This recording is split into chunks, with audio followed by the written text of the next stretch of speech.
안녕하세요. 국제노무법인 이무영 팀장입니다. 오늘부터 이제 국민연금에 대해서 좀 말씀드리고자 합니다. 국민연금 아예 본론에 들어가서 조사 어떻게 시행되는지 우리가 조사부터 한번 알아보고 그 다음에 조사에 따른 행정은 어떻게 되는지 역으로 한번 거꾸로 알아보려고 해요.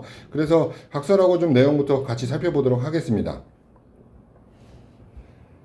자, 오늘은 첫 번째 시간인 국민연금에 대해서 좀 알아볼 거예요. 앞으로도 여러 가지 주제가 포함되어 있으니까 구독 누르시고 여러분들 계속해서 좋은 정보 받아가시기 바랍니다. 일단 여러분들께 처음 말씀드리고자 하는 내용은 어떤 거냐면 기본적으로 발주처로부터 하나의 원도급사가 도급을 받고요. 여러 개의 하도급사들이 이제 협력사로 등록돼서 하도급을 받죠. 그 다음에 하나의 하도급사가 또 외주를 주실 수 있어요. 여기서 외주라는 뜻은 어떤 의미입니까? 세금계산서를 처리한다는 뜻이죠. 세금계산서를 처리했을 때 여기서 사용하는 이제 근로자가 또 있겠죠. 이 근로자들에 대한 세무신고를 어디서 하게 되죠? 우리 하도급사에서 하게 되나요? 아니죠. 이 제하도급사 본사에서 근로자에 대한 세무신고를 하게 되는 거겠죠. 자, 여기서 말씀드리고자 하는 핵심 내용은 어떤 거냐면 국민연금 건강보험 두 개 다 마찬가지입니다. 조사를 나오게 되면 건설업의 형태에 따라서 발주처를 치고 들어가든 원도급을 치고 들어가든 연계돼서 다 조사하는 것이 아니고 각각 세무신고를 담당하는 회사 사업장을 기준으로 조사를 한다라는 거죠. 그래서 우리가 이 하도급사가 건강보험이나 연금공단의 조사를 받게 되면 이 하도급사에서 직접 쓰신 직영들만 조사의 대상이 된다라고 하는 거고, 직영에서 제외되는 부분은 어떤 부분이 있을까요? 아직까지 조사 기준을 보면 첫 번째로 세금계산서를 처리해서 외주를 주시는 분들, 이분들에 대한 근로자 내역은 이 하도급사에 있기 때문에 해당이 없죠. 자, 두 번째, 세금계산서 처리하는 거 말고도 우리가 또 어떤 것이 있을까요? 여러분들 요즘에 되게 많이 쓰는 거 있어요. 뭐죠? 3.3%에서 사업소득 처리하는 게 있죠? 사업소득 처리하는 거는 제외될까요? 포함될까요? 조사 기준에. 아직까지는 제외됩니다. 왜 제외되느냐? 국민연금 건강보험공단에서 조사를 나가게 되면 조사의 대상은 근로소득입니다. 근로소득 기준으로 조사를 하기 때문에 세금계산서를 끊고 외주를 준 부분이라든지 혹은 3.3% 사업소득 처리를 한 부분은 근로소득에 포함되지 않기 때문에 조사의 대상에 들지 않는 거죠. 자, 두 가지 정리할게요. 첫 번째, 각각의 회사에서 세무신고한 부분이 조사의 대상이 되고 반대로 가입의 주체가 된다라고 하는 거. 조사를 나오게 되면 우리 회사가 국세청에 세무신고한 부분만 조사의 대상이 된다라고 하는 거, 요것만 알고 계시면 될 것 같습니다.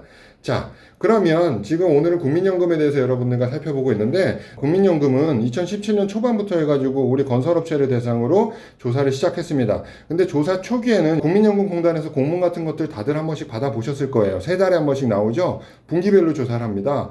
그런데 공문 뒷장에 어떤 내용이 들어있냐면 대상자 명단을 우리한테 보내요. 우리가 근로자가 많으면 뭐 수십 장이 될 수도 있고, 근로자가 많지 않다라고 하면 한 장도 다 안 찬 상태로 근로자 명부를 여러분들이 받게 되는데, 이 사람들이 국민연금에서 판단한 가입 대상자라는 거죠.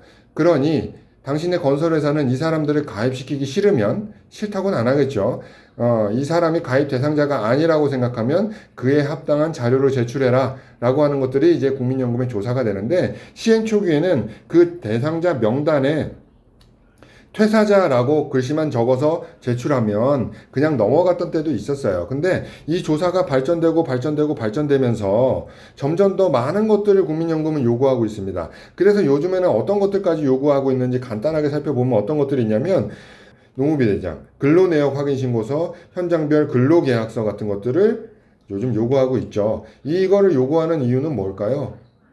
당신네 회사가 건설 현장이고 건설 현장별로 7일씩 근로자들을 썼다고 하니 현장별로 입증할 수 있는 자료를 내라 라고 하는 것 중에 대표적인 게 근로내역 신고한 것이겠죠. 근데 여기서도 한 가지 문제가 있습니다. 근로내역 신고에 빠지는 인원들이 있죠. 어떤 부분들일까요? 맞습니다. 외국인이에요. 외국인은 제가 앞서서 여러분들께 강의한 내용 중에 한 부분이 있는데 외국인은 임의 가입입니다. 거의 대부분의 외국인이.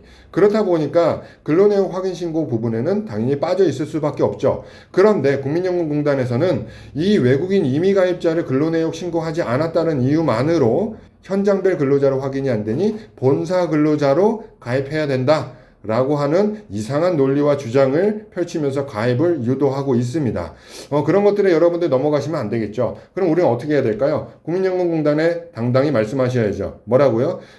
근로내역 신고 말고도 우리 회사는, 우리 건설업체는 현장별 농우비 대장이라는 것이 있어서 그걸 통해서 당신네들이 현장별로 근로한 내역을 확인하실 수 있다라고 얘기하시고 그걸 강력하게 주장하시는 걸 여러분들께 좀 추천드리고 말씀드리고 싶습니다. 그래서 그냥 넘어가지 마시고 여기서 넘어가는 이유야 제가 여러분들과 말씀 안 나눠도 뻔한 거 아닙니까?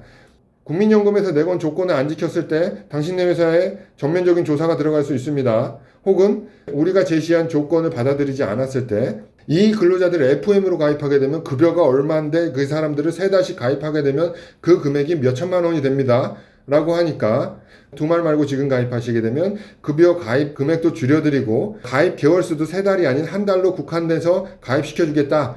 즉 싸게 맥히게 해드리겠다. 라고 하니까 거기에 여러분들 한마디로 겁먹으셔가지고 협상하는 경우가 있는데 그러실 필요 없다 당당하시면. 그래서 외국인 같은 경우에 근로내역 신고가 안 돼 있어도 농업비 대장으로 충분히 대체가 가능하니까 그 부분을 적극 어필하셔서 쓸데없이 지출하는 일이 없으실도록 여러분들께 조금 말씀드리고 싶었습니다. 그런 다음에 국민연금에서 보는 골치 아픈 사례들을 이제 말씀드리고자 하는데 그 첫 번째가 이제 현장별 근로계약서예요. 현장별 근로계약서는 제가 국민연금 심화편에서 한번 다뤄보고자 하는 거예요. 근데 간단히 여러분들께 말씀드리면 어떤 내용이냐? 국민연금보험법의 가입 기준에는 두 가지가 나와 있습니다. 근로계약서 관련한. 첫 번째는 명시적인 근로계약서가 있는 경우, 두 번째는 명시적인 근로계약서가 존재하지 않는 경우라고 되어 있습니다. 여기서 말하는 명시적인 근로계약서는 한 달 이상의 기간을 정하여 혹은 기간의 정함이 없이 근로계약서를 체결하고 근로를 제공하는 경우라고 되어 있죠. 근데 여러분들 어떻습니까? 현장의 일용직 근로계약서들은 여러분들 대부분이 다 한 달 혹은 세 달 이런 식으로 근로계약 기간이 명시되어 있을 거예요. 왜 그럴까요? 근로계약서의 기본 조건이 근로계약 기간이 명시되는 게 당연하기 때문에 그런 거죠. 그리고 혹은 고용노동부에서 조사를 받으면 근로계약 기간에 적지 않은 것만으로도 우리는 과태료 처분을 받을 수 있고 지적을 받을 수 있기 때문에 근로계약서에 근로계약 기간을 적게 되는 건데 우리 국민연금공단은 그 내용을 가지고 이거는 명시적인 근로계약서이기 때문에 당신네들이 아무리 7일 5일, 6일 근로했다고 주장하더라도 명시적인 근로계약서가 존재하면 아까 뭐라고 그랬죠? 일자에 상관없이 모두 가입 대상이 된다라는 게 국민연금 법령에 명시가 되어 있습니다. 그렇기 때문에 그 법령을 가지고 억지로 가입시키는 형태가 빈번히 일어나고 있습니다. 그러면 아까 말한 두 가지 경우 중에 근로계약서 관련한 두 번째 경우는 어떤 걸까요? 근로계약서가 존재하지 않는 경우가 여러분들이 흔히들 알고 있는 현장별 8일, 60시간 이 내용이 되겠습니다. 즉 다시 바꿔 말하면 근로계약서가 없어야만 우리가 지금 알고 있는 현장별 8일이 적용된다는 뜻이에요. 이상하죠? 근로계약서가 없으면 될까요? 그래서 국민연금공단에다가 우리는 근로계약서 없어요 라고 주장을 해봤습니다. 그럼 국민연금공단에서는 뭐라고 얘기할까요? 아니 근로기준법에 근로계약서는 꼭 써야 되는데 당신네 회사는 근로계약서가 없으니까 우리는 이 사실을 노동부에 통보해서 당신네들 회사가 관련한 법에 조사를 받고 징계가 받도록 하겠다라고 협박하는 협박을 하게 되는 거죠. 아니 그런 경우가 어딨냐라고 따지면 국민연금은 뭐라고 합니까?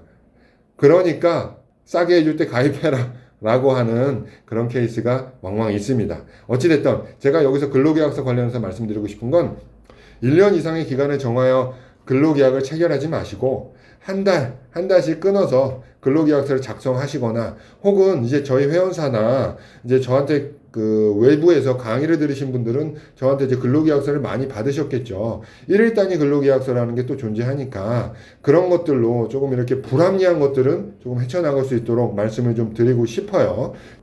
그 다음에 여기 보면 급여 이체 내역을 달라는 하는 등 현장 출력 일보를 달라고 하는 등 혹은 이거는 또 뭐냐 급여의 최저임금 이상이면 7일 날짜와 상관없이 가입 대상자가 된다라는 뜻인데 이건 무슨 뜻이냐면 근로는 7일을 했어도 이 사람의 급여가 일당이 20만 원이라서 140만 원을 받았다라는 거예요. 140만 원을 받으면 이 140만 원을 7일로 쪼갰을 때 이 사람의 임금이 최저임금 이상이기 때문에 이 사람은 가입 대상이다라고 하는 거 하나와, 혹은 7일을 근무했는데 이분이 200만 원을 받았어요. 여러분들 날짜 쪼개기라든지 날짜 합치기, 뭐 일당 불리기 해서 이런 경우 없을 것 같지만 많이 있죠. 왕왕 있습니다. 이 경우에는 그냥 묻고 따지지 않아도 이 200만 원이라는 숫자가 월 최저임금인 180만 원을 상회하기 때문에 이 사람은 직장 가입자에 해당이 된다라고 국민연금공단이 우기고 있는 상황입니다. 물론 말도 안 되는 상황이죠. 그래서 아직까지 이 기준 가지고 이제 제 회원사든지 제가 거래하는 회사들 혹은 제가 이제 아는 회사들이 조사를 받고 추징을 당한 사례는 아직은 없습니다만 이렇게 주장하고도 있다라는 것들을 여러분들은 알고 계시면 되겠고, 제가 이 뒷시간에 이어서 강의할 내용이 바로 이 부분에 대한 내용이니까 궁금하시면 연이어서 좀 들어주시길 부탁드립니다. 그래서 국민연금은 이런 말도 안 되는 여러 가지 것들을 믹싱해가지고 여러분들을 괴롭히고 있는 실정이다 라고 하는 겁니다. 자, 그리고 이 부분은 뭐냐면요, 앞서서 여기 보시는 바와 같이 여러 가지 형태로 우리를 괴롭히는데 여기에 여러분들이 조목조목 반박을 할 수 있겠죠. 예를 들어 아까 말씀드린 현장별 근로내역 신고서는 농우비대장으로 대체할 수도 있고, 근로계약서를 달라고 했을 때는 우리는 1일 단위 근로계약서를 쓴다 라고 주장해서 넘어갈 수도 있고, 혹은 뭐 출력일보 최저임금 이러한 공단의 요구에도 우리가 스마트하게 넘어갈 수 있겠죠. 그러면 그렇게 따지고 따지다 보면 국민연금은 또 어떤 일까지 행하냐라고 한다면, 자, 자진신고지, 현장 방문 조사, 생략. 이게 무슨 뜻이냐? 우리 협상에 응하면 현장에 방문해서 조사는 안 하겠다. 단 우리 협상에 응하지 않고 자꾸 그렇게 따지고 들면 현장에 가서 관련한 자료를 전부 다 뒤져볼 수밖에 없다. 그리고 여기에 덧붙여서 뭐라고 얘기하느냐? 우리가 방문하게 되면 3년치 볼 수밖에 없다 라고 얘기를 합니다. 물론 이런 공문을 뿌린 적은 굉장히 많이 있었지만 아직까지 현장 방문 조사를 해서 이렇게 말도 안 되게 3년치씩 국민연금에서 추징한 사례는 이제 없는데, 국민연금은 이렇게까지 우리 건설업들에 대한 4대 보험에 대해서 옥죄어오고 있다라는 것들을 여러분들 확인하셨으면 좋겠습니다. 오늘은 이렇게 간단하게 국민연금 조사에 대해서 알아봤는데, 여러분들 여기에 대한 심화 내용이 더 궁금하시다면 앞으로 제가 올리는 자료들 참고해 주시고, 제가 조목조목 여러분들이 이런 것들도 있었어 라고 하는 중요한 포인트를 짚어서 앞으로 여러분들 찾아뵐 테니까 많이들 구독 눌러주시길 부탁드립니다. 감사합니다.